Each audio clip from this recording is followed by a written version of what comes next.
சீமான் அவர்கள் இப்ப படத்துல நடிச்சிருக்காங்க. விஜயே வந்த காலத்துல நடிகர் அவரு அப்படின்னு சொல்லி விமர்சிச்சாரு சீமான். இப்ப அவரே ஒரு படத்துல நடிச்சிருக்காரு. அதை பத்தி உங்களோட கருத்து என்ன? 200 கோடி சம்பளம் வாங்குற விஜய் மாதிரி உச்சத்துல இருந்து ஒரு வரல. ஒரு படம் சாதாரண படத்துல போய் ஒரு பெஸ்ட் கேரக்டர் ரோல் பண்ணிட்டு வந்தாரு. அவர்தான் ஒருத்தர் தொழிலை வச்சு அரசியலுக்குள்ள வரக்கூடாதுன்னு சொல்றது. இப்போ எங்க அண்ணா தொழிலை வச்சு வரல. அவரு சினிமா துறைக்கு வரத்துக்கு முன்னாடி அரசியல் இருந்தாரு. அது ஒரு தொழில். இப்போ ஆளாளுக்கு ஒரு தொழில் செய்யறோம். வியாபாரத்துக்கு பணம் வருவாய்க்காக ஒரு தொழில் செய்யறோம். அது போல ஒரு தொழில் தான். ஆனா அந்த தொழிலை முதலீடா செஞ்சு ஒருத்தர் அரசியல் வர்றது இருக்குல்ல, அதுல சினிமால நான் டான்ஸ் ஆடினேன், நான் பாட்டு பாடினேன், அதுக்காக ஓட்டு போடுன்னு சொல்றதெல்லாம் அப்படிலாம் பண்ண முடியாது.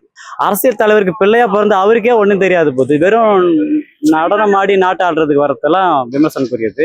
சீமான் ஒரு போராளியா கிட்டத்தட்ட 2009 2012 பாத்தீங்கன்னா சீமான் எனக்கே யாரும் தெரியாது. ஏன்னா நான் அந்த டைம்ல வேலுப்பிள்ளை பிரபாகரனோட தீவிர அதுல இருந்தனால இலை படுகொலை நாள்ல நல்லா அதிகமான பேனர் வச்சு என்னோட தமிழ் பற்ற காட்டியிருக்கேன். அதுக்கப்புறம் சீமான் ஒருத்தர் கத்துறது நான் தெரிஞ்சதுனால தான் நான் சீமான் கூட இருக்கேன். சீமான் அந்த மாதிரி தான் வளர்த்தாரு எங்களை.